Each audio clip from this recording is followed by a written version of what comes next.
Прывітанне, шаноўныя слухачы. Сёння чарговы выпуск падкасту «Супердудко» адмыслова для літаратурнага радыё. З вами я, Андрэй Дудко, і наша госця, паэтка, перакладчыца Марыя Мартысевіч. Прывітанне, Марыя, давайце ад пачатку. Якія былі першыя крокі ў літаратуры, як усё пачалося? Нарадзілася, з дзяцінства мяне цягнула да слова, прекраснага пісьменства. Вось дацягнулася. Змагла дацягнуцца як бы прыкладна ў раёне філфаку, калі вучылася. І, так. А чаму паступалі на філфак? Уже ж, пэўна, былі нейкія намеры, ці гэта выпадкова адбылося? Увогуле я збіралася на журфак, але і хадзіла на курсы нават. Вось, і мяне там хвалілі моцна, паказвалі, чыталі, зачытвалі сачыненні, казалі, вось так трэба пісаць. Ну, а потым выпадкова выйграла алімпіяду па рускай мове і атрымала, як бы, можна было іспыты не здаваць. Вось, так і пайшла. То бок гэта быў перыяд, калі вы пісалі па-руску? Ну, як сказаць, алімпіяду па рускай мове я выйграла адначасова з беларускай тады, але проста настаўніцкай так распілілі. Сказалі, што у мяне проста акурат все гэтыя экзамены, гэтыя стрэсы ўсе, я ад хвалявання магу там літру прапусціць, а на беларускім, калі ты пішаш алімпіяду па беларускай мове, там быў, прынамсі, у мой час этап дыктоўкі. На рускай мове такога этапу няма. І сэнс такі, што калі ты прапусціш якусь літару, і нават калі ты геній, ты ўжо наступны этап не ідзеш. А на алімпіядзе па рускай мове там усе конкурсы ты без всякіх дыктовак робіш, і там былі літаратурныя, ёсць водгук на верш, вусныя выказванні, дзе можна больш як літаратару праявіцца. Вось. Ну, алімпіяду па беларускай мове таксама смешна выйграла. Там было заданне, трэба было згадаць крылатыя фразы, которые пашлі з Бібліі. Но я акурат яе прачытала. Тады ў 11 класе. Цалкам Біблію? Новы завет дакладна, стары там фрагментарна, штосьці, што мне цікавіла. Вось. І сэнс такі, што там, як бы, напэўна, не чакалі ў канцы 90-х, што нехта ў школе... это лічылася элітнымі ведамі, і за адну фразему крылатую фразу з Бібліі давалі 1 бал. Тут мне карта і пашла. 46 баллов я набрала за фраземы з Бібліі. І мне сказалі: Марыя, это, конечно, не круто, але вы, ясно, что, в сенсе, трэба выйграць, да, бач, на 1 бал задання.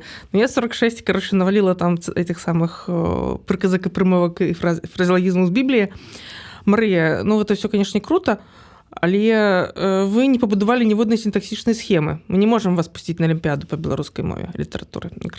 А па рускай літаратуры я акурат не выйграла алімпіяду школьную, але настаўніца моя рускай мовы пайшла ў настаўніцкую і там зладзіла нейкую агітацыю за мяне, сказала, што у мяне алімпіяднае мысленне, што я умею бла-бла-бла. І, адпаведна, мяне паслалі, я выйграла. У 11 класе 3-е место ў горадзе заняла. І мае сяброўкі, з которыми я потым вучылася на філфаку, яны казалі, што калі ты прыйшла атрымліваць дыплом, мы все схаваліся за калону і вызіралі адтуль. Таму што лічылася, што ў 11 класе ўзяць прызавое месца, як бы, которое пускае на рэспубліку, просто немагчыма. Ні за што і ніколі. І як бы потым я паехала на алімпіяду ў Брэст. Акурат гэта алімпіяда праходзіла, калі Америка бомбила Белград. Это было в сакавіку 99-го года. И я помню, что аккурат гэтая падзея гісторыі прайшла мимо мяне, потому что я была зануреная у Пушкіна, Толстога і іншыя прекрасныя матэрыі. То бок і на філфаку вы вывучалі рускую філалогію? Так, я вучылася на рускім аддзяленні, але, скажем так, просто так склалася. Я асабліва не падзяляла літаратур, але, скажем так, ужо курса з другога пачала выруліваць на сябе.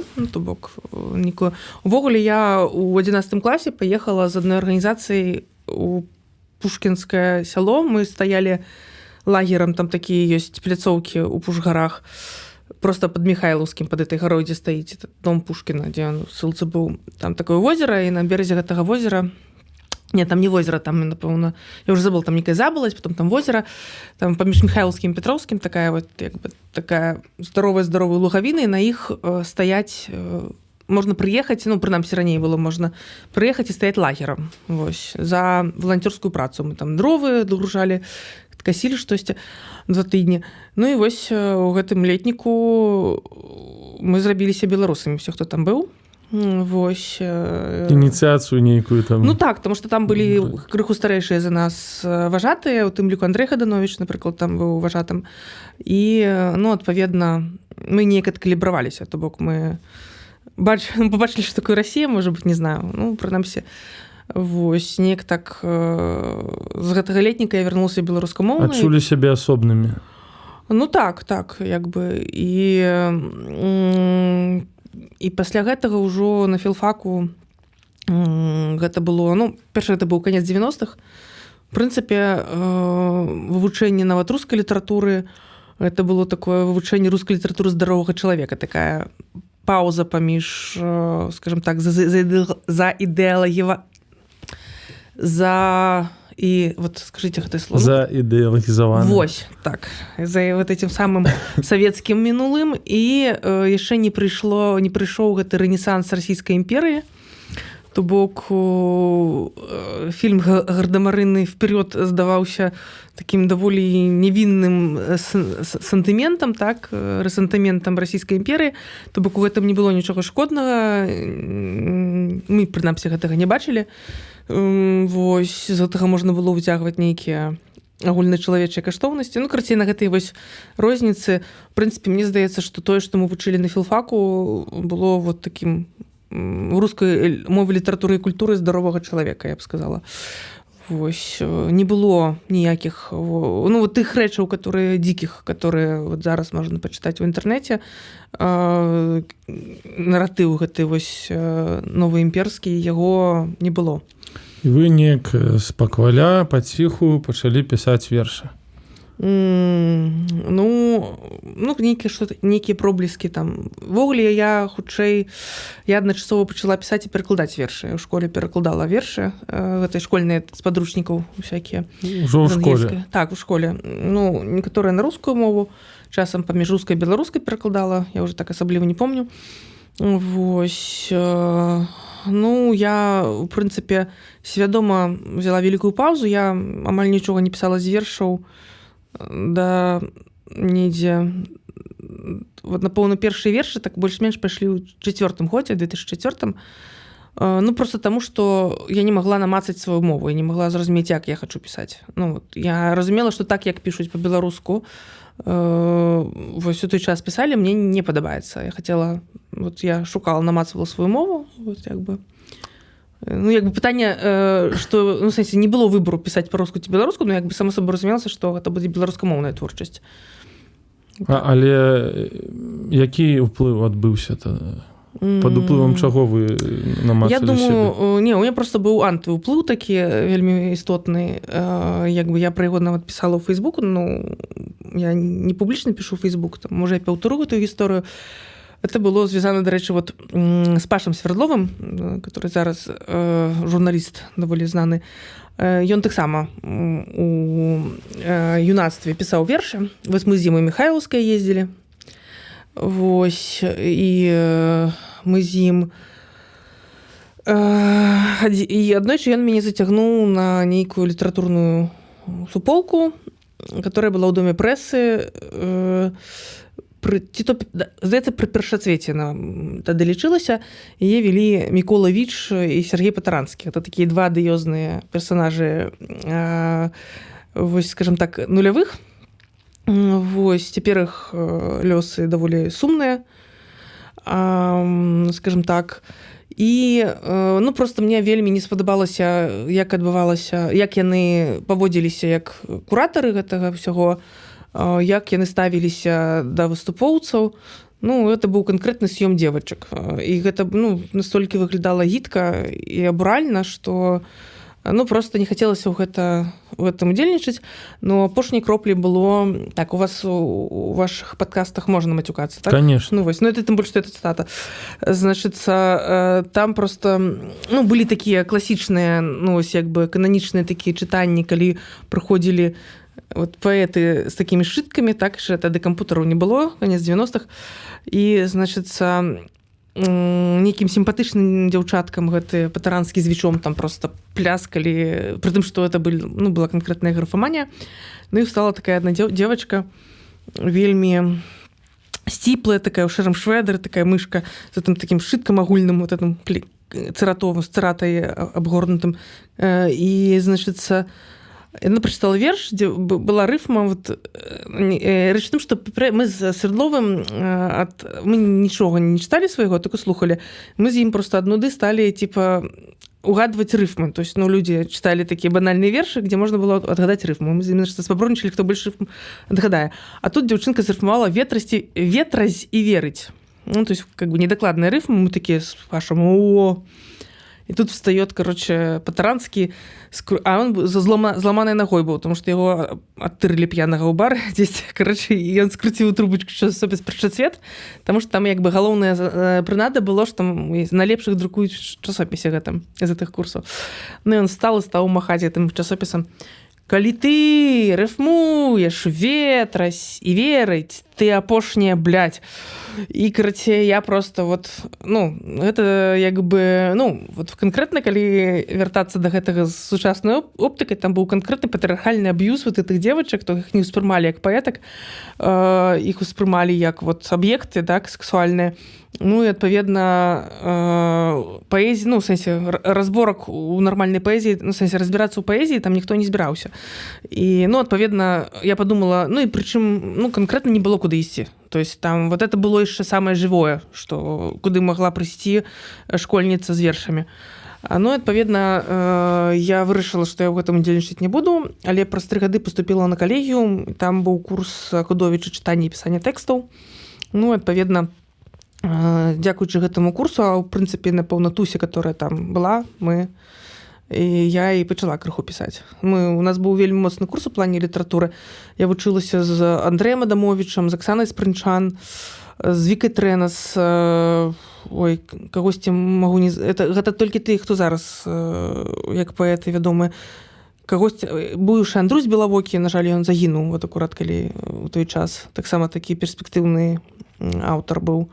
І некалькі это літаратары, толькі яшчэ былі філосафы даволі моцныя, як бы Ігор Клепікаў, таксама зараз ён, напэўна, менш піша вершаў, але тады пачынаў. То бок такі вельмі самых розных стыляў аўтары. Мікола Кандратаў, таксама паэт, вось, тады быў не малады нават ужо, то есть он старэйшы з нас быў. Вось, ну неяк так. Так это ўсё і пашло.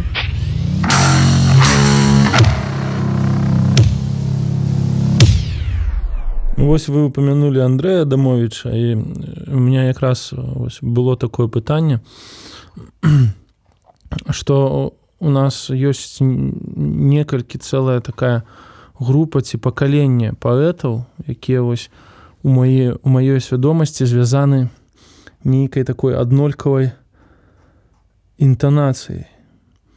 Вось, напрыклад, у вашы вершы Адамовіча, магчыма, там вершы Прылуцкага, часткова, вершы Рыжкова, там более поздняе пакаленне, там, не ведаю, Рудак, магчыма.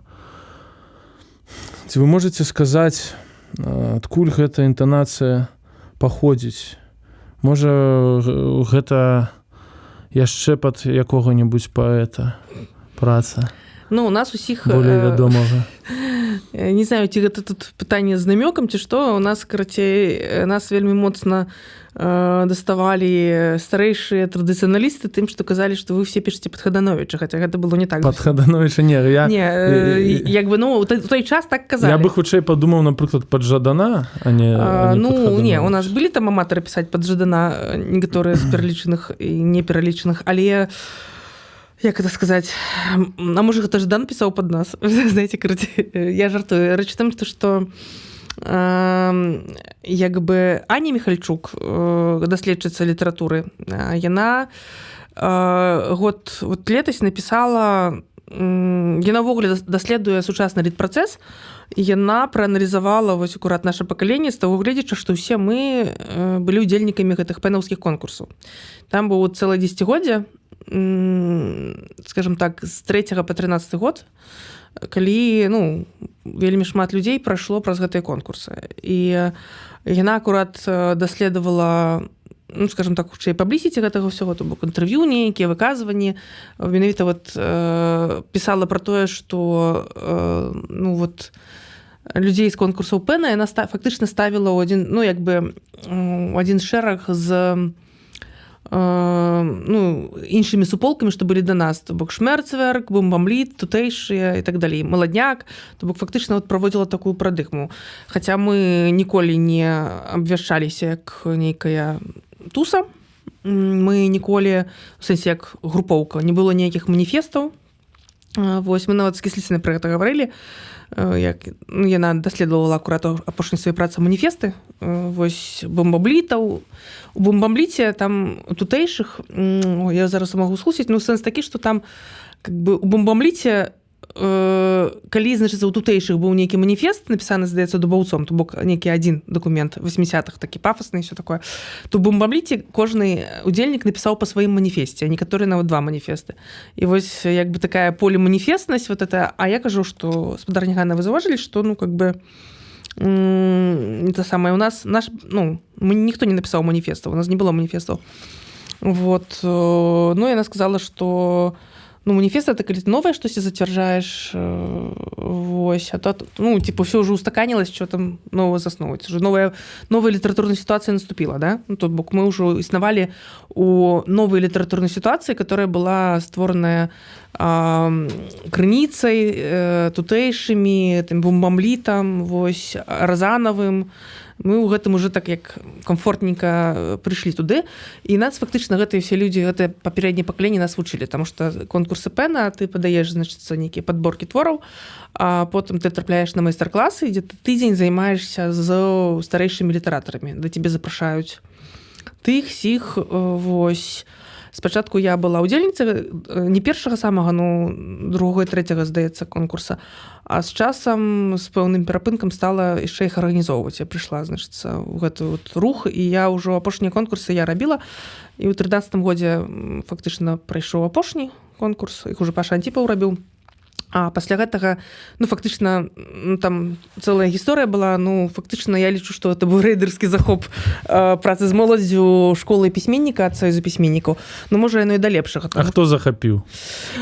Там проста быў такі момант, калі мы мусілі абвесціць конкурс. Я пра гэта яшчэ буду пісаць, там цікавая гісторыя атрымалася.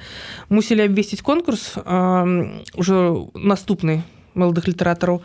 І раптам выйшла абвестка, пра которую я, як чалавек, который за гэта ўсё адказвае, даведваюся з прэсы, да, што будзе конкурс экслібрыс.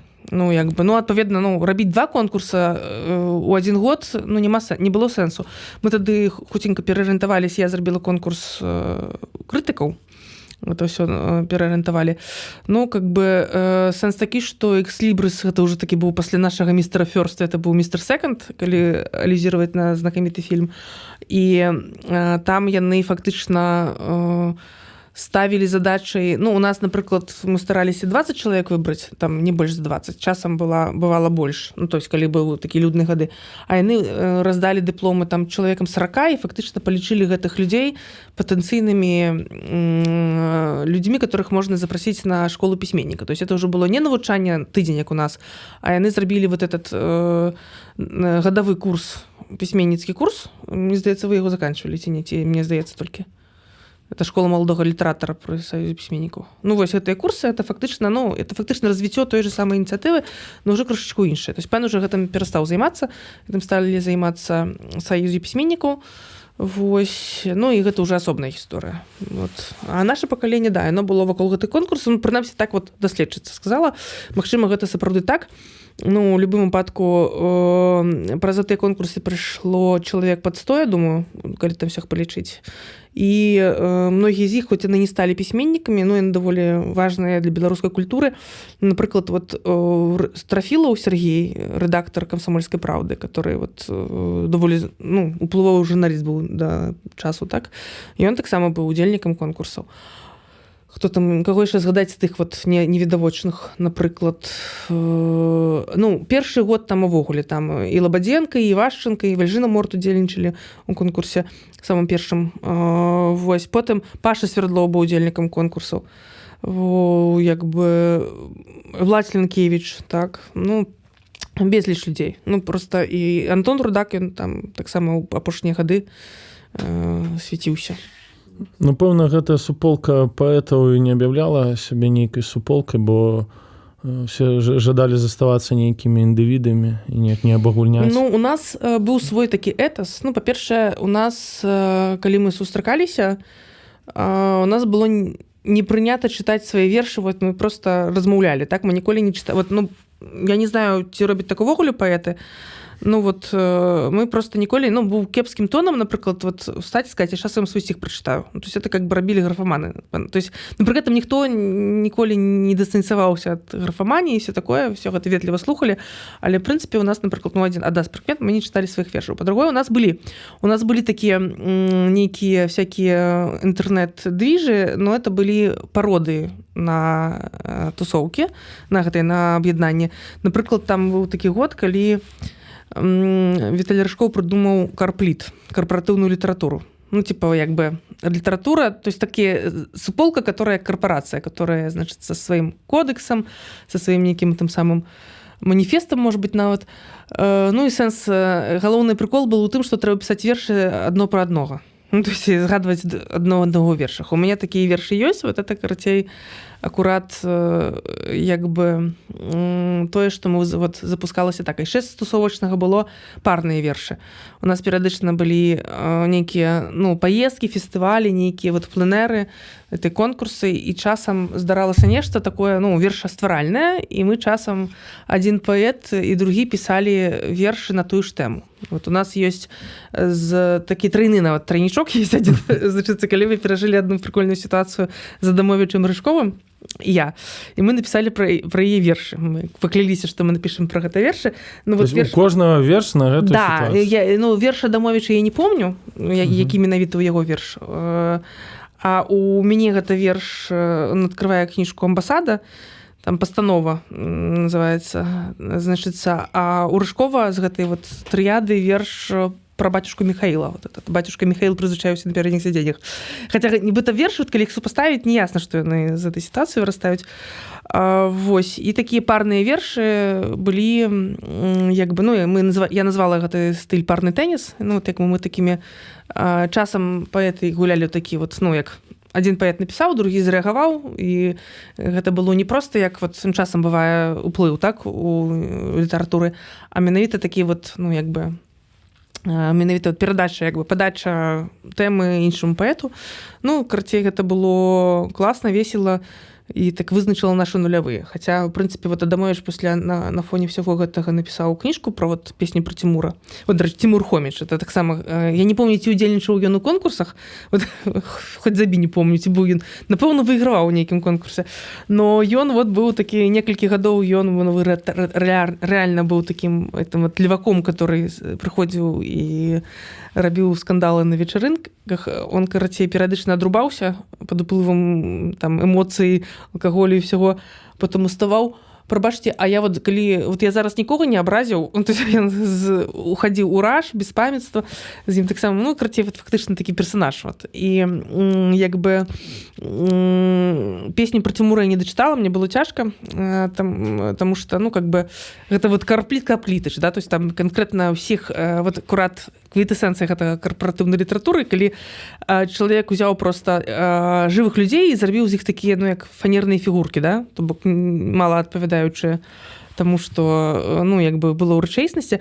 Як бы вот сэнс у тым, што, фактычна, як бы гэта можа быць такі, не маніфест, это пост такое падсумаванне гэтага пакалення, вынік падсумавання і ну как бы сэнс у тым, што гэта пакаленне, канешне, ну скажем так, яно варылася ў сваім соку і было такім ядром гэтага культурнага гета. То есть мы у той час прынамсі ніхто, ну эта вся энергія, она не ішла, ну не ішла на развіццё, это была бурбалка, это все вот кипело і напружвалася, бо абсолютная безвыхаднасць, да, таму што яшчэ ну в 15-м годзе хаця б лібералізацыя пачалася, а гэтыя ўсе лёсы развіваліся до 15-го года.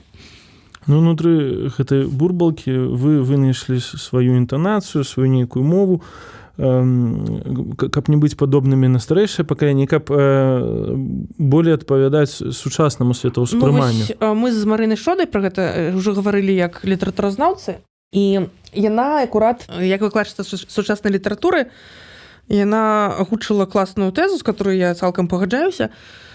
І, напэўна, трэба прызнаць, што гэта вот, ну, карацей, сэнс такі, што ў пачатку 10-х гадоў амерыканскія літаратуразнаўцы, ну, філосафы і так далей абвесцілі пачатак метамадэрнізму. Вось як плыне. І як бы, ну, яе сфармулявалі дзесьці ў 10-м, 14-м, дзесьці вот пачатку 10-х, но на матэрыяле вот нулявых акурат, да? І мне здаецца, што вот мы акурат это гэтае метамадэрністычнае, сорі, у меня з гэтымі словамі метамадэрністычнае пакаленне, так? То бок, чым яно адрозніваецца ад постмадэрністычнага? Тым, што, значыцца, постмадэрністы бяруць нейкі такі набор з кубікі такія, да, которые драўляненькія, і, значыцца, іх камбінуюць, і важна, як ты скамбінуеш кубікі. То бок эстэтыка. А метамадэрнізм, ён бярэ тыя ж кубікі, но ён робіць гэта дзеля чагосьці. То есть ёсць нейкая, з'яўляецца нейкая этычная кампанента, нейкая мэта. Нават калі гэтая мэта як бы паднасраць камусь, ну таксама, значыцца, яна ёсць такая вот такая, ну, ў прынцыпе, акурат з гэтага метамадэрнізму вырасла новая этыка, вот сучасная, гэтыя новыя оптыкі, фемпісьмо, я лічу, і так далей. Ну, як бы, а мы гэта ўсё, як бы, ну, просто бралі тыя кубікі, которые нам давалі бомбамлітаўцы, і просто пераставлялі іх па-свойму. І самае галоўнае, што вот, як бы, адзначыла Марына Шода, і гэта круто, в тым плане, што постмадэрнізм, мадэрнізм у 90-е гады ў Беларусі развіваўся вельмі імкліва, каб нагнаць вот этот вот разрыв, который паміж намі і светам адбыўся ў савецкі час. А вось метамадэрнізм, ён прыйшоў у беларускую літаратуру тады, калі трэба. Вот. Ну, в прынцыпе, я думаю, што іконы гэтага метамадэрну вот, у нашым каленні быў Віталій Рыжкоў. Вот, як бы. І, напэўна, і Жадан таксама, дарэчы, на которого тут намякаюць. Но насамрэч, ну, я помню гэты прыкол, калісьці ў Кіеве мы выступалі, і потым падваротні, значыцца, не хапіла піва ці чагосьці, і Адамовіч і Жадан пайшлі разам у краму. Ну і, карачы, калі Жадан ужо... І прычым пры гэтым Жадан тады яшчэ не быў, ну, то есть ён як бы быў... То есть яшчэ не быў так знакаміты, як зараз. Ну і як бы потым праз некалькі гадоў, типа, Адамовіч кажа, а я хадзіл па дагонку з Жаданом. Так, і яшчэ не ясна, хто з кім хадзіў. Ці ён, Жадан хадзіў з ім па дагонку. Ну, карачы, сэнс такі, што насамрэч Сергій, ён, ну, як бы, гэта была такая вельмі вялікая плынь. Мы сапраўды вельмі шмат дачыняліся з украінскімі літаратарамі. Вось, цесна, і як бы сябравалі ў дзёсны і так далей, больш, чым з расійскімі. Так, вот, беларускамоўнае наша пакаленне ездзілі на фестывалі, на слэмы, яны да нас радзеялі, прыязджалі. Ну, і таму мне здаецца, што гэта была просто такая, ну, гэты ўплыў быў не толькі Сергею, а ў прынцыпе ўсёй гэтай украінскай літаратуры. Той же Карабчук Павло, Лазуткін Дмитро, Артем Полежака, просто бусічка моя, зараз в войску, ось, ну, як бы пайшоў ваяваць, але, ну, как бы это такі аўтар. Гэта вот тыя панкі таксама, которые, ну, як бы, хаця вот акурат беларусы, ну, в сэнсе, што гэтае казацтва, вот акурат, ну, нам крыху здавалася все-таки надта шалёным, наши неяк так больш выстройваліся. Нават Сергей Прылуцкі на фоне сваіх украінскіх равеснікаў, ён зараз больш пафасны, так? Вось. А ён, вот акурат Сергей Прылуцкі, ён акурат Сергей Прылуцкі акурат вот прямое наступства гэтых паездак было тое, што ён пераехаў у Украіну, скажем так, і, ну, адпаведна, вот, самым казаўся з нас усіх такім разухабістым. Вот ён акурат больш упісаўся ў украінскую гэту вот плынь 2000-х гадоў. Атрымоўваецца, што сучаснае вось гэта фемпісьмо, там, ці нейкая паэзія ці тэксты маладога пакалення, гэта ўжо не метамадэрн. Тады а як іх назваць, калі... Ну, мне здаецца, гэта яшчэ... Я просто, калі шчыра, я так, ну, в сэнсе, што гэта ж рэчы, ну, прынамсі, калі мы зараз размаўляем, тут, як бы, недзе есть у мяне запіскі, гэтыя наша з Марынай гутарак, калі там што рабіць. Ну, хутчэй за ўсё, зараз гэты метамадэрн працягвае развівацца, просто сэнс у тым, што пры інструментарыі, як бы, постмадэрна, то бок гэтых алюзіях, цытатах, адсылках, не ведаю, спантанным пісьме, сненнях, інтэрпрэтацыях іх і так далей. Пры гэтым усім, як бы, ну, у кожнага ёсць нейкая вялікая тэма, которую ён несе. Ну, і тым ліку многія жанчыны сталі пісаць пра свой досвед, так? То бок усведомлена гэтага да гэтага звярнуліся. І вось я, напэўна, ну, як бы, на мяне вялікае ўражанне зрабіла прэзентацыя зборніка «Каранілісці», которую я паслухала онлайн.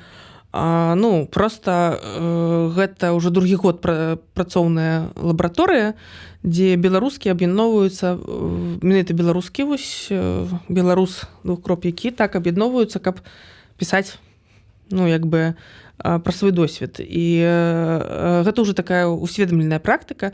І там вельмі цікава, таму што там многія, некаторыя удзельніцы дакладней сказалі, што, ну, як бы,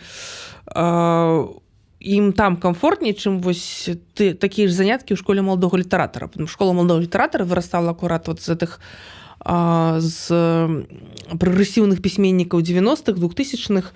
І, ну, в прынцыпе, была такой патрыархальнай інерцыі, так? І гэта было заўсёды гульня па чужых правілах. А тут людзі знайшлі, ну, як бы, арганізатаркі ці фасілітатаркі гэтых курсаў, лабараторыі гэтай спрабуюць даць удзельніцам так свой голас, інструментарый. Гэта вельмі цікава, таму што, ну, як бы, я таксама, ну, пэўны гэты дыскамфорт адчувала заўсёды, знаходзячыся ў вот у гэтай вот пэнаўска, саюзпісьменніцкай, як бы, дэмакратычнай плыні.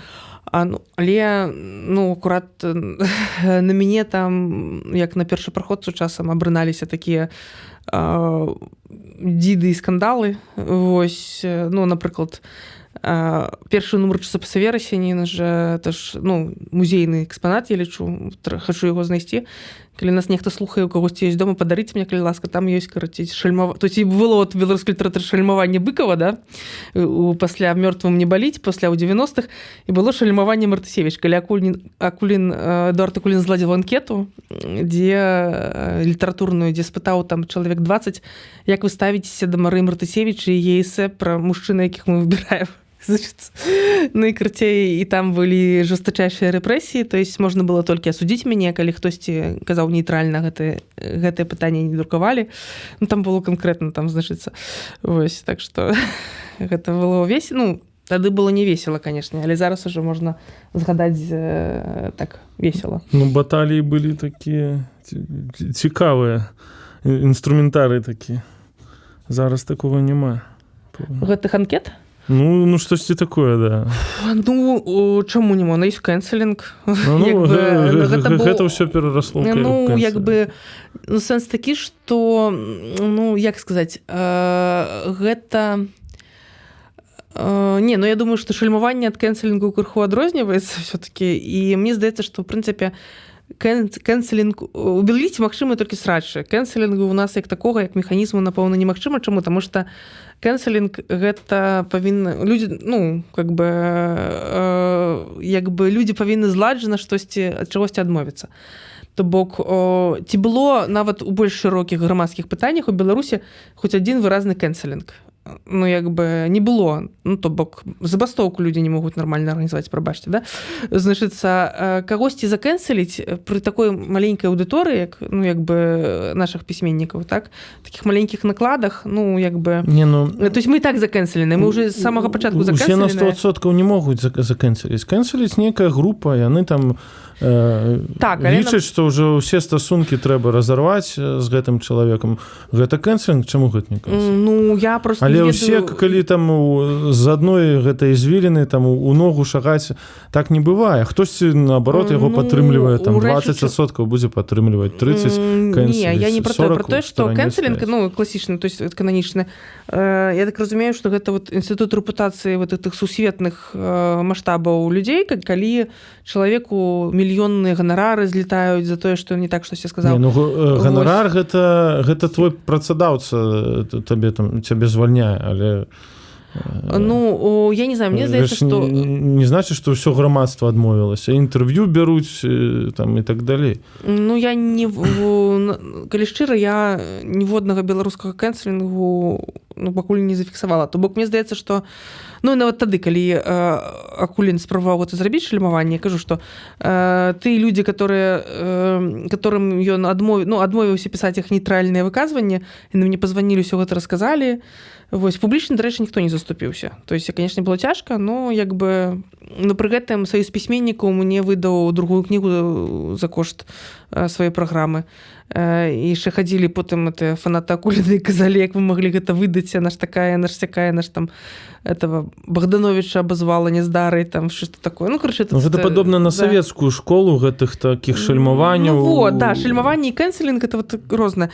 Я кажу, што ну, от як бы пакуль што пра кэнселінг усе кажуць, но пакуль што у нас толькі срача і шальмаванне. То есть у нас класічнага кэнселінгу, калі людзі пэўных каштоўнасцей сталі разам штосьці супраць кагосьці зрабілі, ну, у нас гэтага няма. То есть і нават самыя тыя рэчы, которые мне падабаюцца. Ну, вось на Западзе там ось Джоан Роулінг яе закэнселілі ці не? Вот, ну, слухайте... Гэта ж часткова закэнселілі, часткова не закэнселілі. Я вот писала, што яна... Ну, Вайнштейна закэнселілі, таму што яго пасадзілі ў турму. Вось гэта кэнселінг. Гэта ўжо... А так, калі б ён быў на волі, ён бы інтэрв'ю даваў і... Значыць, ну, Роулінг яна... Значыць, наколькі я разумею, не запрашаюць на рэчы, ну, куды я нельга, не запрасіць кшталту там на прэзентацыі яе ўласных жа нейкіх фільмаў, кніжак, з чагосьці там яе выганяюць, то, в прынцыпе, яна часткова, ну... Але фільмы здымаюцца, кніжкі продаюцца. Ну, потому что, ну, аўтарскае права неад'емнае. Да, то есть в этом плане, да. Вот мы заўсёды пра гэта кажам, што пісьменнік можа быць як чалавек абы кім, але кніжачка-то ёсць кніжачкай. Вось. А яна і піша, і кажа тое, што яна кажа, дражнічы вось людзей з новай этыкай, менавіта таму, што яна надта ўплывовая фігура і надта... Ну, можа сабе дазволіць. Можа сабе дазволіць, яна разумее, што как бы праз Гарры Поттера яна, ну, в сэнсе, праз тое, што яна стваральніца Гарры Поттера, яна мае вялікую аўдыторыю. І, значыцца, ну, як бы, я разумею, чаму яна это робіць. Вось, так. Але думаю, што яна трывае страты, но гэта, канешне, не да канца кэнселінг. То бок, вось. Ну, гэта цікавае пытанне. Каго, ну, я думаю, што просто беларуская культура надта лакальная, надта, ну, як бы прыватны выпадак, каб, ну, і плюс яшчэ сёння мы надта атамізаваныя, так, супольнасці, каб штосьці вялікім рухам зрабіць. Зрэшты, у нас чорныя спісы ў Беларусі існавалі з пачатку 2000-х, і тут как бы закэнселенага ўжо... То есть беларуская літаратура была закэнселеная ўжо дзяржавай, так? А каб цяпер кагосьці з беларускіх літаратараў за штосьці, там, Львольскі штосьці сказаў недавно, вот нейкае абурэнне прайшло ну, как бы 2 дні, і цяпер што, ну, хто на яго канцэрт не пайшоў? Вось на апошні. Думаю, што ўсё хорошо.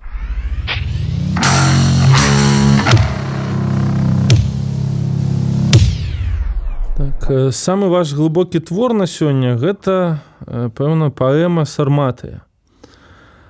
Калі сцісла, як гэта паэма стваралася? Сам вобраз Сарматыя, гэта што такое?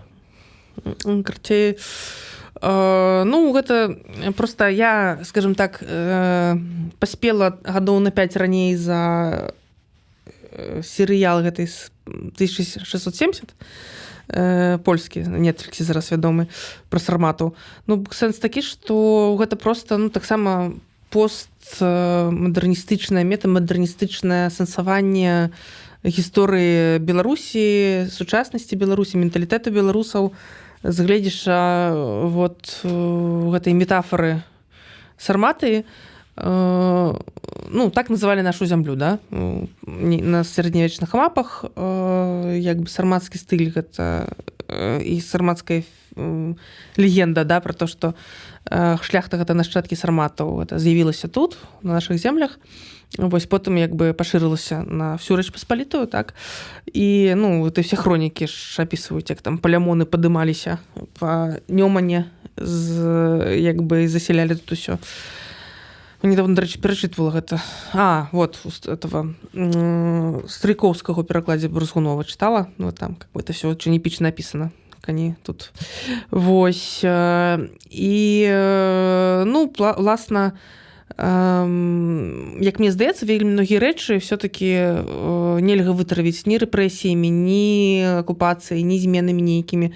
Многія рэчы тут стагоддзямі не мяняліся, як бы вельмі шмат рудыментаў, фантомных боляў у беларусаў.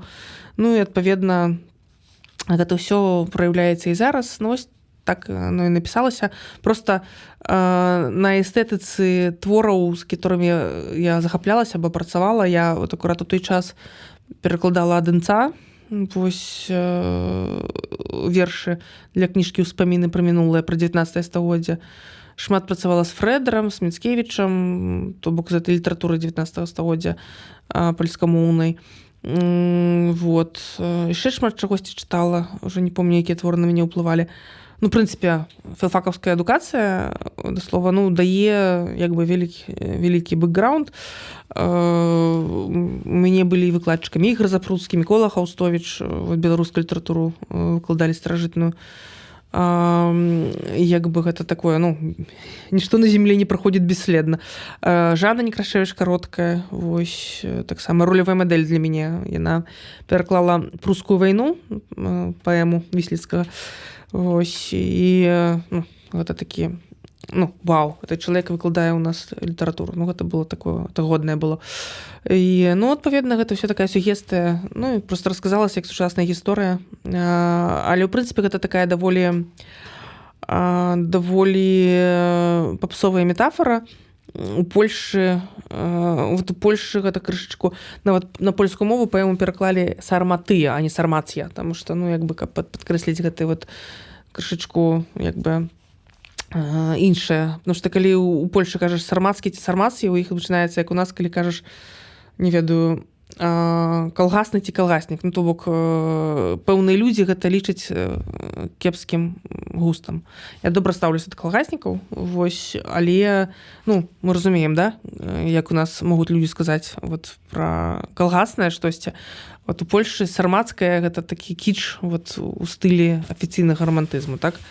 І гэтым усе перакормленыя. Ну і, уласна, вот у серыяле 1670 гэта праявілася. То есть такая пародыя шаржа на сарматаў. Ну, як бы я просто зрабіла тое самае, толькі у мяне не было кінастуды.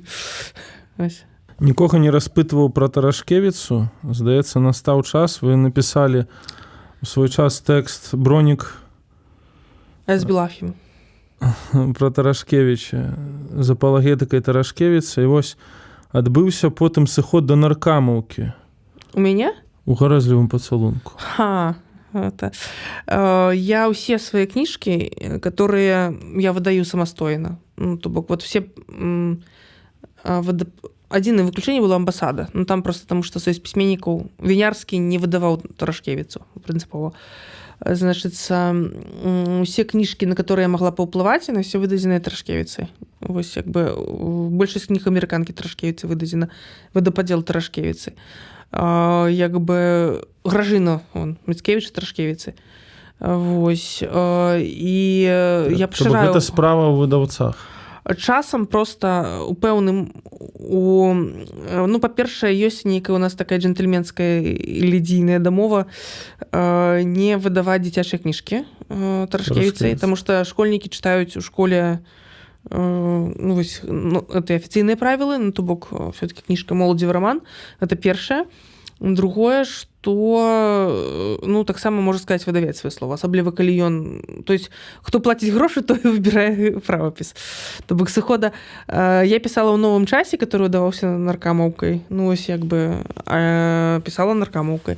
А штосьці, ну гэта просто дзве граматыкі, которымі я магу карыстацца, але я пры любой магчымасці так карыстаюся Страшкевіцай, каб просто пашыраць поле ейнага ўплыву. То бок все гэта застаецца. Я нават ўжо зараз з лацінкай заігрываю. Вось, но лацінка, канешне, такое пытанне як бы не то, што спрэчнае, а ўсё-такі, ну, мне здаецца, што вот лацінка на больш такая сімвалічная. Брэнд нейкі напісаць, то бок ну, вершы. Вот Сарматую я перавыдала зараз выданне, там кірыліца і лацінка. Ну, як Бахарэвіч рабіў вершы свае. Так. Ну, то бок нейкія такія сімвалічныя рэчы можна ўжо і лацінка. Мне здаецца, што вот, ну, арабіцца я яшчэ не гатова, ну, чаму не? Але для прозы лацінка яшчэ зарана, так? Да, ну, не то, што зарана. У прынцыпе, як бы у нас яшчэ і з правапісамі гэтымі, там тая ж самая наркамаўка, ёй існуе некалькі плыняў. То бок у нас, напрыклад, у рэдактараў ёсць такая як бы паняцце як прагрэсіўная наркамаўка. То есть это все тое самае, толькі з больш пашыранымі канчаткамі ўроднага склона, яшчэ там пэўныя дазваленні больш паўнагалосных канчаткаў і так далей. Ну, то бок ёсць такія... То есть наркамаўка яшчэ... То бок ты калі штосьці рэдагуеш ці пішаш, ты яшчэ павінен дамовіцца не толькі пра там ці ставіць мяккія знакі, да, а яшчэ і пра стыль, да, тому што, ну, як бы, калі ты пішаш навуковы тэкст, так там увогуле. Мне, помню, вы заклікалі калісьці ў аспірантуры у рэдакцыю Вестніка БДУ, каб я пад распіску напісала, што я ўжыла ў артыкуле слова «прыкмет» з «к», потому что першае значэнне прымет. І вот если я пишу прыкмет, это дапушчальна, но я мусіла паставіць роспіс, што я ўсведамляю, што я раблю. То есть вот наколькі гэта не абдрукоўка, што гэта, да, што гэта не то, што не абдрукоўка, што гэта свядома, я гэтае слово ўжываю. У гэтым плане я таксама. Я лічу, што калі я як рэдактар, калі нейкі аўтар ужывае нейкае слово, я яго выкрэсліваю толькі ў выключных выпадках. То бок калі гэта, ну, аўтар не ведае, што ён робіць. Калі ён ведае, што ён робіць, я пакідаю гэтае слово, бо аўтар ці перакладчык, ён пашырае магчымасці мовы, так? Ён ужывае гэтае слово, і калі я яго выкрэслю, таму што яго няма ў слоўніку, ці таму што, ну, як бы я адчуваю, што яно неправільна, я гэтае слово, як бы, ну, не будзе ўзуса. То есть не будзе ўжывання гэтага слова і не будзе адкуль браць, ну, як бы, потым скажуць, гэтае слово ў беларускай мове не існуе, а яго забіваюць рэдактары. Ну, адпаведна, тое самае Страшкевіца ці наркамаўка, то бок, ну, проста іх мову трэба пашыраць і развіваць. Вот. То бок вы супраць такой моцнай рэдактуры, дзе рэдактар як такі, ну, як Ганна Северынец кажа, амаль што суаўтар, там бярэ, все перакрэслівае, перабудоўвае. Ой, мне недавно і робіць лепш, але робіць лепш. Ну, там, гледзячы, хто на што вучыўся, што бывае такое, што, ну, просто не пісьменны аўтар, трэба яго перапісаць. Ну, кожны твор — гэта свая задача, і, як бы, ты просто ўжываеш нейкія прынцыпы. Напрыклад, ну, галоўнае ў мяне прынцыпы, напрыклад, уніфікацыя. Вось, калі аўтар у адным, ну, напрыклад, вот чай і гарбата, да? То есть, напрыклад, ну, чай і гарбата — это кепскі прыклад. Ну, чай і гарбата мне Гапею аб'ясняў, што чай — гэта расліна, а гарбата — гэта ўсе травяныя. Это просто чай, который прыйшоў з розных канцоў, то бок па сушы, ці па марскім шляхам прыйшоў у нашу краіну. То бок там такая розніца, по-моему, яшчэ другая версія. Не, сэнсу чай і гарбата, акурат у меня ёсць апавяданне, дзе я спецыяльна то чай, то гарбата перакладала. Ну, як рэдактар рэдагавала. Ну, напрыклад, не знаю, што прывесці прыклад. Ну, напрыклад, тут лекарня і больніца, да? То есть на адной старонцы шпіталь, на другой лекарня, на трэцяй больніца.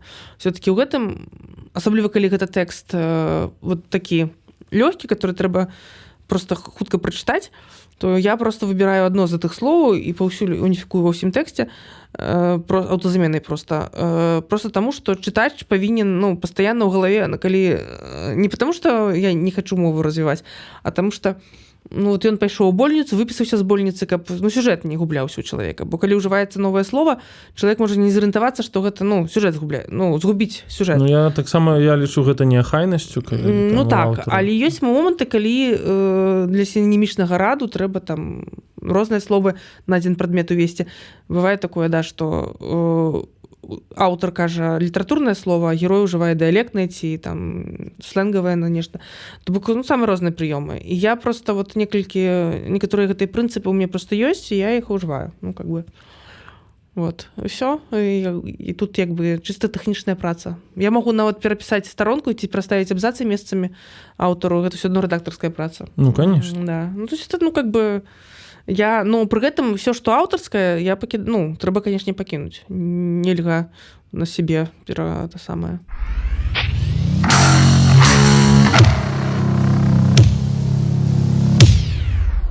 Вы зрабілі кнігу, нават 2 кнігі, вялікую кнігу на падставе мангі. Ці на падставе серыялу паводле мангі? Як гэта адбывалася ўвогуле? Вы сядалі, пачыналі гартаць? Мне вось тэхнічна вельмі цікава. Я пачала пісаць эту кніжку 1 студзеня 2014 года, вот дагэтуль помню. Вот, і кончыла пісаць 17 лютага 2022 года. 8 гадоў пісала. То есть, калі вы мне спытаеце, што я рабіла 8 гадоў, я пісала «Гарэзлівы пацалунак» роўна. Вот роўненька, вот 14 і 22. Вот за 5 дзён вот, да, скончыла. 17 лютага вот, дату поставила. А мне просто 12-13 год былі вельмі цяжкімі для мяне па асабістых прычынах. Вось. То бок как-то Марья Ивановна после 10 лет работы в школе пошла на скотобойню, типа того, да. Вот я выгорела цалкам як журналістка. Вось, выгорела. Але я не могла не пісаць. Я зразумела, што,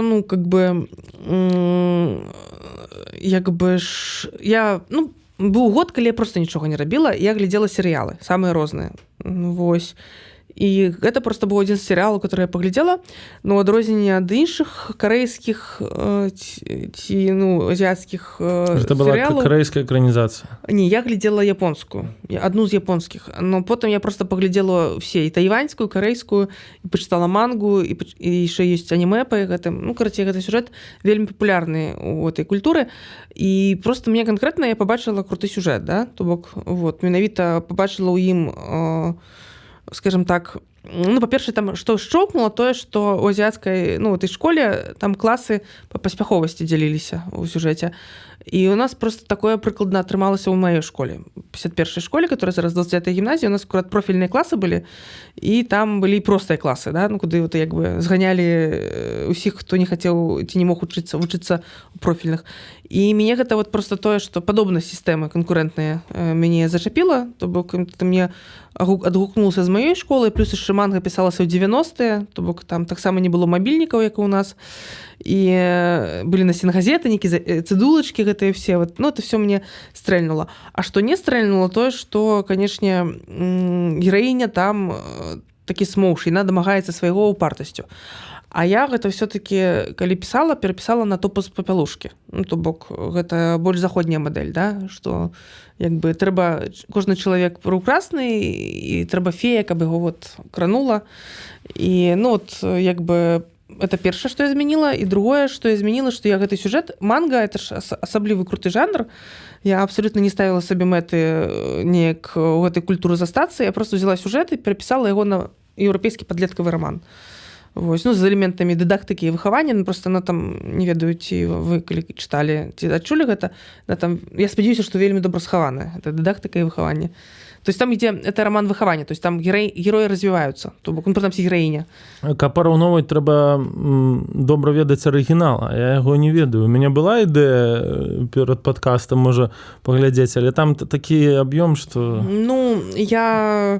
Сэнс у тым, што я проста, як і многія людзі, зараз я, дарэчы, вельмі мала гляджу серыялаў, вот, вельмі выбіраю. Але гэта менавіта я паглядзела, тады было многа часу, трэба было адцягнуць увагу ад кепскіх рэчаў, і я значит, вот это все глядела.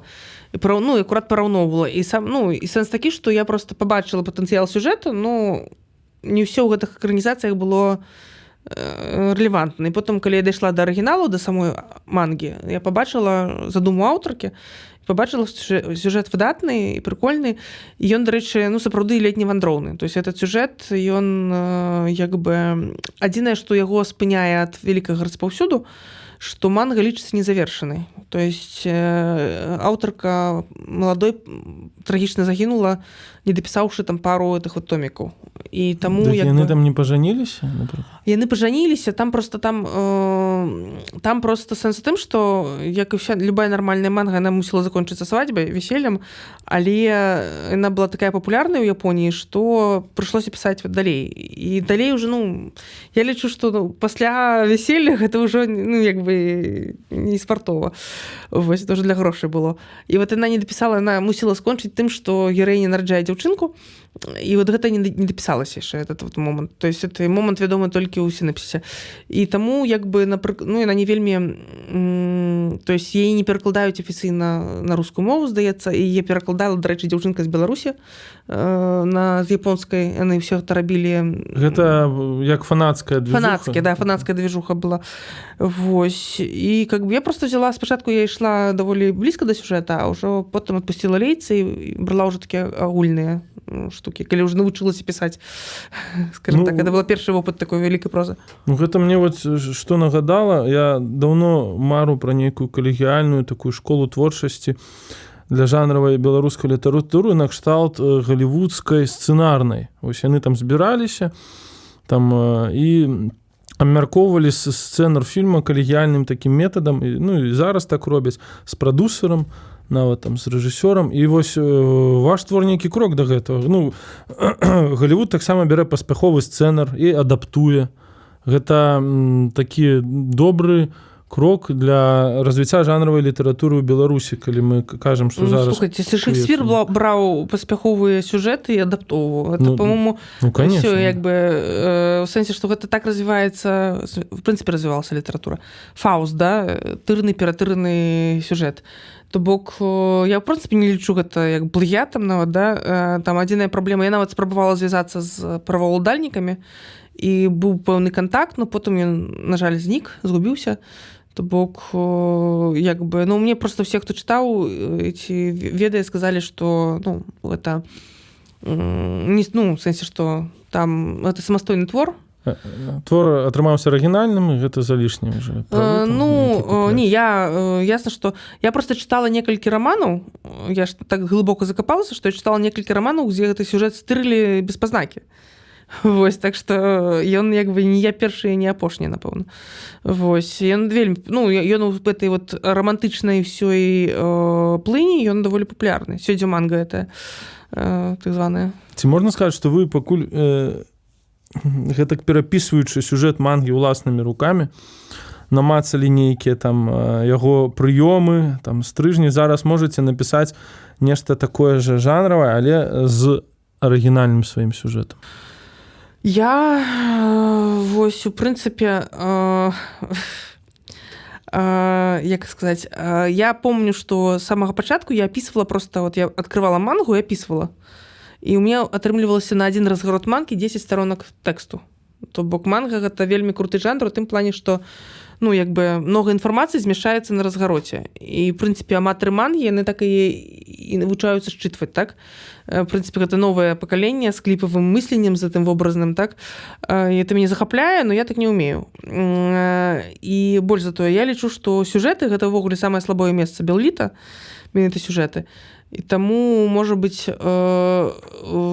красці іх, гэта, ну, нармальны спосаб штосьці, Гражыну перакладзены, которую я пераклала Міцкевіча. Міцкевіч, ну, ён скампіляваў сюжэт з папярэдніх паспяховых эпасаў, всякіх такіх, которые ён вучыў у універсітэце. То бок, в прынцыпе, мне здаецца, што сюжэт это апошні, ну, в сэнсе, што апошні, што павінна быць арыгінальным у творы, да? Так што, можа быць, я б раіла просто браць, ну, калі, ну, вот, апошнія 20 гадоў, вот, акурат вялікі этот самы, што, ну, удалых сюжэтаў вельмі мала ў Берліце. Вось, як бы, у чым жа прыкол гэтага самага, чым прыкол Маркеса, што там ёсць сюжэт, да? Просто гэта выглядае як плынь свядомасці, або Грабл, там ёсць сюжэт. Яны просто хаваюць гэта пад плыню свядомасці, а ў нас просто, ну, канкрэтна отпусти улейцы и плынь свядомасти. То есть, не знаю... С сюжетами проблемы. Да, ну, как бы... Не, это не ва ўсіх так. Конечно, Караткевіч і Быкаў в гэтым плане нармальныя пісьменнікі. В принципе, там вся школа гэта... Ну, в любом выпадку, вот Меліш «Людзі на балоце», там же просто, как бы, эпопея, меладрама и так далей. Вось. Але пасля 90-х, ну, праблема з сюжэтамі была відавочная. То бок, ну, як бы, да. І таму кажу, што я б нават, ну, у мяне былі задумы яшчэ твораў, но я б все адно крала сюжэты. Но я не скажу, праўда, адкуль. Вось, як бы. Такая, ці ёсць у вас планы на нейкія жанравыя такія кнігі вялікія, раманы? У мяне ёсць, ну, у мяне ёсць некалькі задум, ну, просто, насамрэч, ужо гарэзлівы пацалунак мяне абцяжарваў, потому что я яго доўга дапісвала, шмат урыўкі, ну, шукала магчымасці. Кажуць, што не ведаюць, правда гэта, но кажуць, што Эліс Монро, нобелевская лаўрэатка, рэалізавалася як аўтарка кароткай прозы, таму што апавяданне напісаць хутчэй, да? Ты сидзіш цэлы дзень, ходзіш, мыеш посуд, там за дзецьмі прыбіраешся, прыдумваеш сюжэтик, а потом вечарам перад сном яго запісваеш, да? Мне падаецца, у іх яшчэ ёсць часопісная культура. І часопісная культура, дзе яна за гэты, да, твор магла атрымаць ганарар і як бы все такое. Раман пішецца доўга, грошы за яго ніякіх, пакуль ты яго не дапішаш. Часу на гэта няма. Вось, ну, гэта фактычна хобі, да? То бок прафесійныя пісьменнікі ў нас, ну, гэта рэдкасць. В любым выпадку чалавек, который штосьці піша, і таму у мяне ёсць задумы нейкія, но няма магчымасці іх рэалізаваць. Я, калі б, ну, можна было сесці, штосьці напісаць, ну, у меня есть еще незавершенные даследования литературные, которые я хочу докончить. И у меня есть не то, что это опус магнум, я не знаю, что у меня из моего опус магнум, но это у меня... Я бы хотела написать книжку про буллинг. Вот, про школьное цкаванне. Эта тэма ў гарэзлівым пацалунку таксама гучала, але так пабочна, да, там, як і ўсе тэмы. То бок, так. Як некае даследаванне такое сацыяльнае? Ну, да. Я не то, што даследаванне сацыяльнае. Хацела б напісаць кніжку пра школьны буллінг. Можа быць, гэта будзе жанравая кніжка, можа быць нейкі нон-фікшн, не знаю. Ну, просто...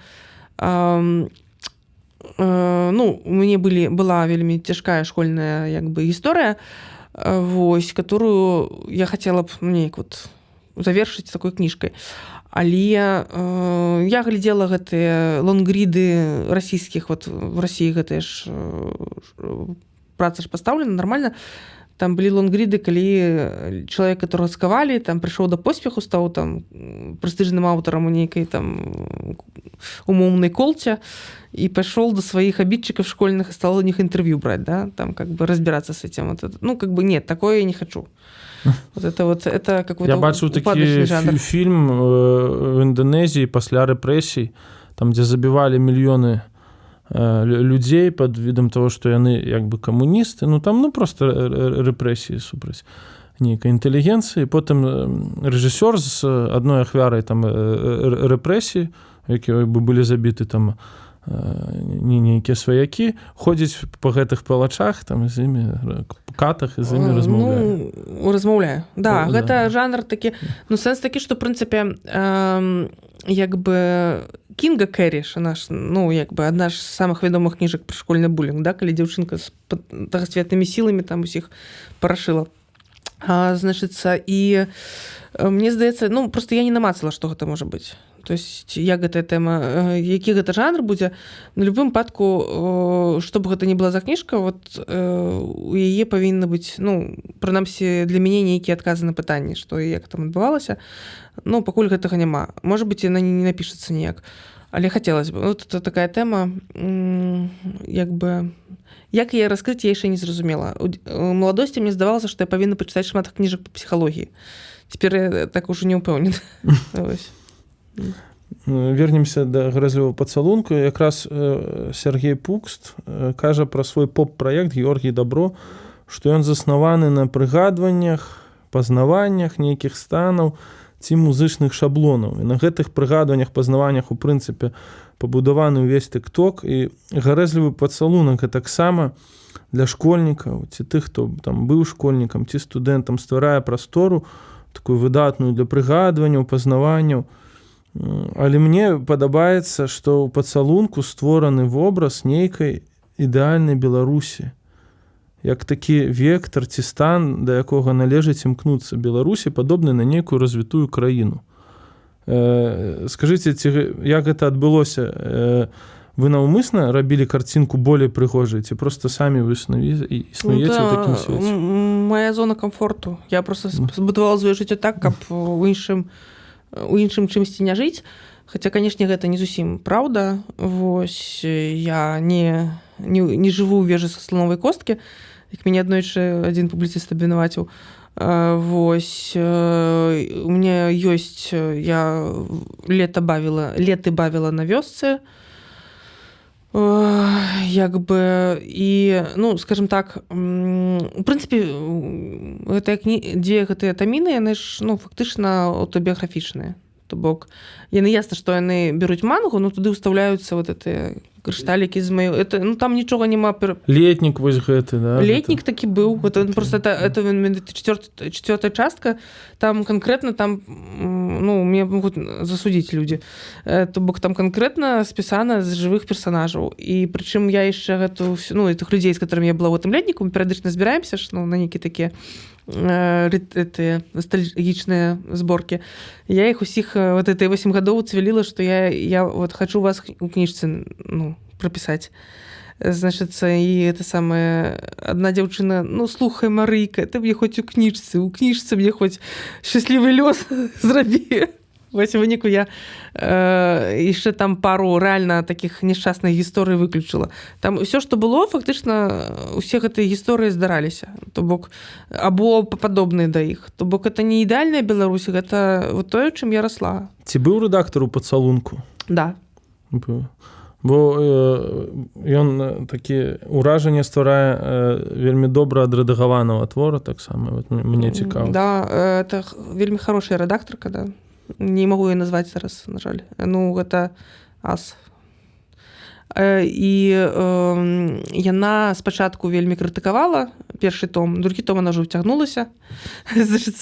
І нават, калі я ўжо, ну, я лепш запамінаю, што яна правіла. Ну, в першым томе яна спачатку больш строга была, потым яна сама ўжо неяк лібералізавалася. Ну, не, яна хутчэй лібералізавалася. Яна, мне здаецца, што акурат гэтая лінгвістка, яна стала больш памяркоўна ставіцца да мовы, прыняла мой стыль, можа быць.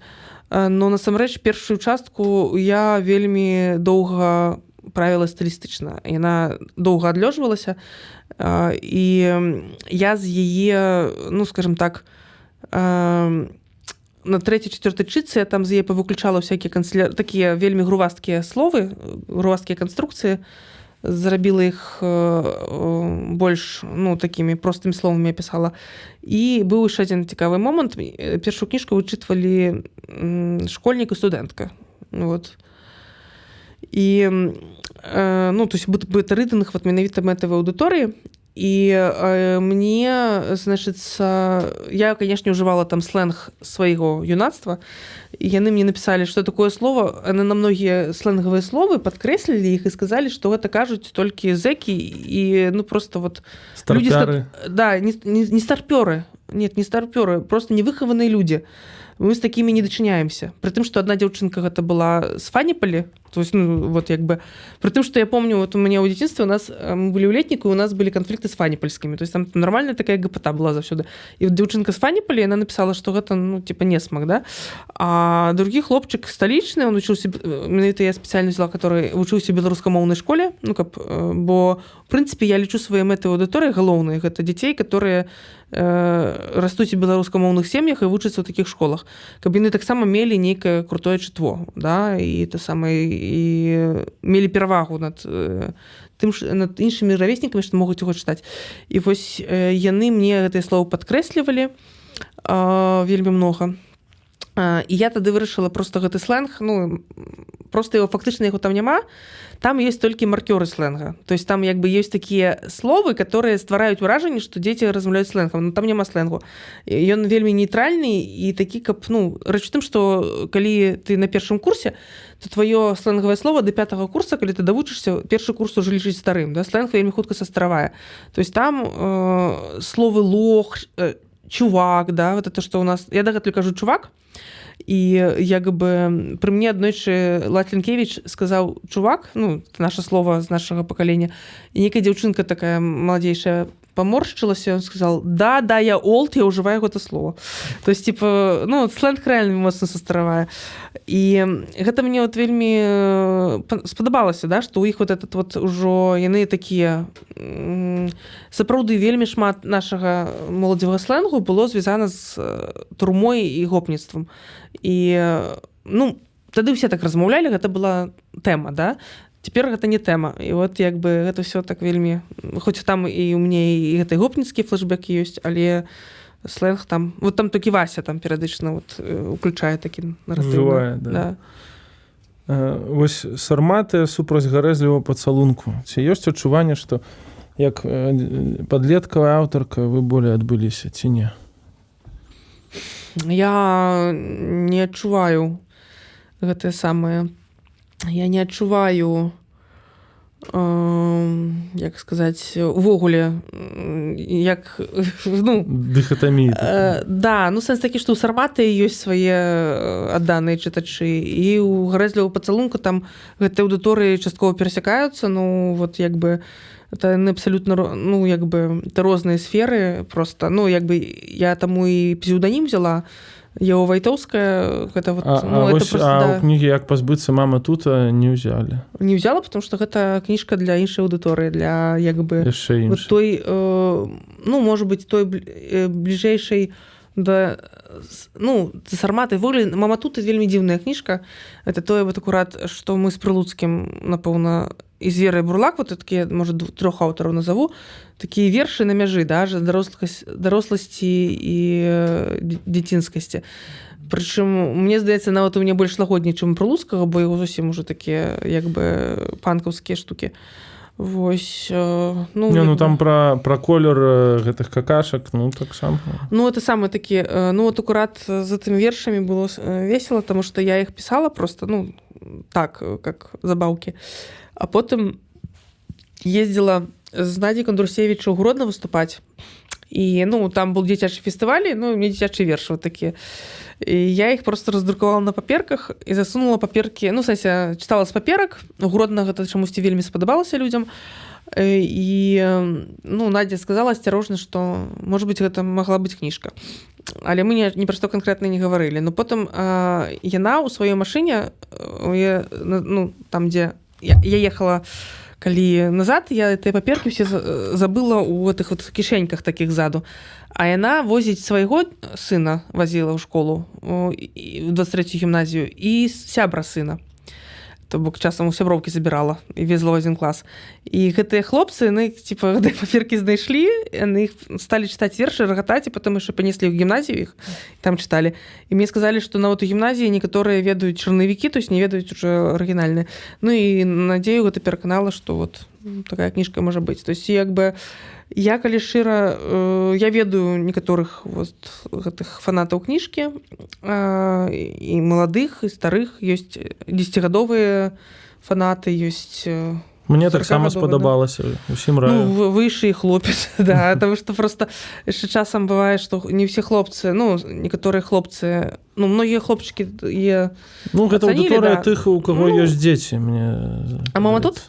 Да. Я просто зараз про гарэзлівы пацалунак. Вы уже про пацалунак. Ну, мне и «Мама тут», и «Мама тут», «Пацалунок». да, это книжка для людей с детьми. Это такая вот книжка, да, семейная.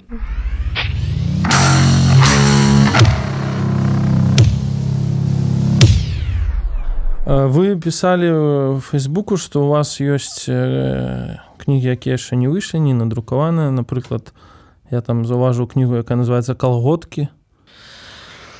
Ой, я просто гэта... У мяне есть вельмі куча всяких і выпадковых твораў. Не то, что выпадковых, это ЖЖ-проза, скажем так, которая, ну, скажем так, выданне тэкстаў з ЖЖ як кніжак, гэта быў таксама такі тренд нулявых, десятых. Ну, зараз фейсбучныя тэксты выходзяць. Фейсбучныя тэксты я, дарэчы, ніводнай кніжкі... Апроч сваёй сарматы, дарэчы, сармата фейсбучны тэкст.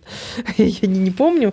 То бок, мне здаецца, это тоже больш-менш нівелявалася. Вось у выдавецтве «Меня няма» выйшла кніга «Забыть в электричке» Сергея Кравченко. Она была фейсбучная, да? Вот трэба пачытаць. Ну, Горват вот... Горват. Да, Горват...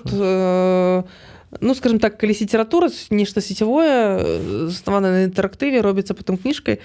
Вось. Ну, вот это у мяне быў ЖЖ, ён быў больш аўтаномны. То есть я не так там просто штосьці вывальвала нейкі крэатыў, нейкія тэксты, і там сабрана нейкая проза, но просто конкретно не доходит. Я хутчэй за ўсё я апублікую на Патрэоне просто для чытачоў. Таму што, ну, як бы... Вот реально, я вот апошняе перавыданне сарматы, вельмі цяжка зараз ідзе выдавецкая справа. У меня вельмі шмат праектаў, которые не свае кніжкі хочу выдаць. Таму, ну, як бы... Просто не хапае, канешне, не хапае індустрыі, каб выдавацца. Ну, просто гэта... Каб жа гэта была самая галоўная праблема зараз у культуры і літаратуры. Вось, акрамя асноўнай творчасці, вы займаліся выдавецкай дзейнасцю і вялі кніжную серыю «Амерыканка», дзе выйшлі хіповыя кізі, калі не памыляюся, Хантер Томпсон, так? Ну, запланаваны, яшчэ не выйшаў. Яшчэ не выйшаў. Да, ну зараз будзе. Хорошы вельмі пераклад Андрэя Бурца. Будзе, да? Да. Вось гэта тэма, што называецца. Навошта вы гэтым займаецеся? Ці... Ну, просто гэта акурат аддача, ну, таксама прыкмета нашага пакалення. Гэту серыю мы прыдумалі у 9-м ці 10-м годзе, уже не помню дакладна. Гэта просто вот акурат частка нашага пакалення. Ну, там вот акурат Алексей Знаткевич, он крыху старэйшы за нас, он такі больш умоўно нашаніўскі, значыцца, як бы вот, ну, может быть, он как бы так к нам маладзейшым прымкнуў. Просто акурат адной з прыкметаў таксама нашага часу ёсць тое, што людзі ўжо з мовамі замежнымі, то есть больш маладзейшае пакаленне літаратараў у адрозненне ад старэйшага ўжо не варыцца толькі ў рускамоўным свеце, а можа перакладаць замежных моваў. І, власна, пашыранасць ангельскай мовы, яна камбінацыі з усведамленнем сябе беларусамі, яна дала так... І яшчэ трэці фактар, ну, цалкам голае поле наконт мастацкага перакладу прэцэдэнтных вядомых тэкстаў сусветнай культуры. Но прывяло да таго, што многія людзі захацелі абеларусіць свае любімыя кніжкі. То есть такая справа жыцця. І вот гэтых кніжак накапілася пэўная крытычная маса, з которой вот утварылася «Амерыканка». У выніку яе фармат на сёння калібруецца ўжо жыццём, таму што можна было б выдаваць, у прынцыпе, амаль усю амерыканскую літаратуру гэтай серыі, калі б, ну, калі былі рэсурсы, так, і магчымасць зараз атрабіць. Але, ну, вот, «Великий Гэтсбі» выйшаў у Янушкевіча, так? Планаваўся в «Амерыканку». Не то, што ён планаваўся, не. Ён мог бы выйсці ў «Амерыканцы», калі б у перакладчыка не было каму выдаць яго. Калі б ён хадзіў, умыкаўся, я бы прыйшла і выдала гэтую кніжку. Ну, калі гэтую кніжку выдае хтосьці іншы, то такі шчасце, што гэтая кніжка існуе, прадаецца, а як бы акурат вот гэтыя ўсе контркультурныя штукі, типа кізі, кіруака, хутчэй за ўсё, у іх ніколі не будзе вялікай аўдыторыі, гэта вот все-таки застаецца нішавым прадуктам. Таму хутчэй за ўсё іх будзем выдаваць амерыканцы перыядычна. Я сутыкнуўся з такім азначэннем, калі не памыляюся, у Вікіпедыі абсалютнае зло беларускага інтэрнэту. Ну, як гэта з'явілася? Я прыйшла найперш у пісанне, насамрэч, у меня у кастрычніку 4-го года, то есть это уже 20 гадоў таму, хутка будзе, я завяла блог у ЖЖ. Вот. І там неяк гэта з нейкіх форумных прыколаў, я сама ўжо не... Слава Богу, памяць пачынае здраджваць, я не помню. Я помню, што пасля нейкіх там першых сутыкненняў з аўдыторыяй незгодных, са скандалаў, з нейкіх там тролінгаў, это все выйшло. Ну, вот як бы. Мяркую, мы ўсё абмеркавалі тады. Все, дзякуй вялікі за размову. Дзякуй вам, за што запрасілі. Супер.